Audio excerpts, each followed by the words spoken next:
What I like about English is that I can be creative in the different contexts, and I can not only use it outside of school but to my own creative purposes. In English, we learn how language is used and how we can apply it to different contexts. So maybe we're writing a eulogy, we can see what type of language features to use in a eulogy compared to an epistolary narrative where we're writing a narrative and we need to use imagery and all these different types of language features.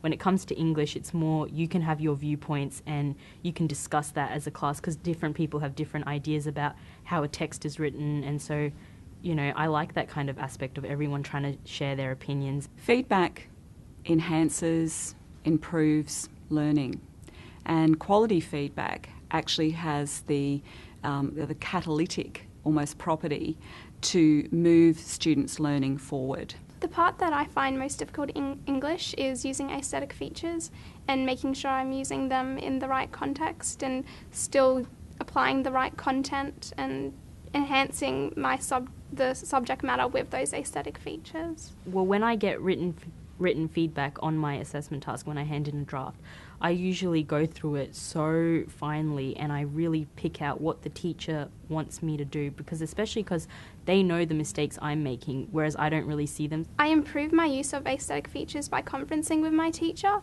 If there's something that I'm particularly confused about, maybe I haven't used imagery enough, I can always go and ask my teacher. And so we try to deconstruct it and use the elements that they've used and try to incorporate that into our own writing. So as a part of the learning, we all have discussion about what do we think the elements are, and then we really tie that in when we do our own assessment. The relationship between students and teachers is pivotal to feedback. Students are reliant on teachers to be the translators of tasks. So what that means is that students rely on teachers to share with them what the success criteria actually are. It's definitely important that I understand why I'm doing a piece of assessment. Well, when we first get the assessment, the best thing that helps me is when my teacher goes through the assignment and weeds out any uncertainties about the topic or the context or even the criteria that I may have. My English teacher uses the criteria. She explains what all the points mean. She gives examples of what we need to use in our assessments to get an A, get a B, just do well on the assessment generally. She brings up previous tasks that previous students have done, and she just gives us a good idea of what we need to do. When I do a task, I make sure I understand what the genre is, who I'm writing for, and what the purpose is. So it might be an epistolary narrative. I have to make sure that I understand that the genre is an epistle letter at the beginning and make sure that I'm following through with that narrative structure and making sure I know who the audience is throughout that. That teacher feedback is so valuable to me. Everything they said they've written in regards to the genre, or whether I'm deviating from the actual context, or whether my language features are not that strong, I really take that on board and I try to improve my work. So what we need is ongoing feedback and continual informal feedback that's happening as students are engaging in a task, so that students have time to action the feedback, to calibrate the feedback cognitively, and to think about the process steps that they might go through. If you're giving feedback, that summative feedback at the end, there's not a lot that students can immediately do with that feedback until they return to perhaps that assessment task again. This year we're analysing The Great Gatsby, and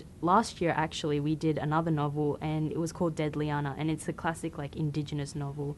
And so we were able to use skills that we had from year 11 of analysing that text and deconstructing all its elements, and we were able to bring that into this year and focus on The Great Gatsby and deconstruct that as well, but we're taking along the skills that we learnt from last year and applying it to the situation of Gatsby, and that's how we were able to deconstruct it.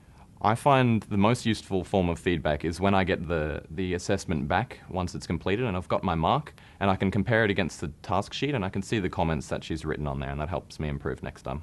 The feedback that we were receiving from final tasks in grade 11 was also applicable to grade 12 as well. So every time we start an assessment in grade 12, we actually go back to our year 11 work and we sift through kind of the feedback that we've been given, the positives and the negatives, and we focus on our work from last year and see how we can improve on that.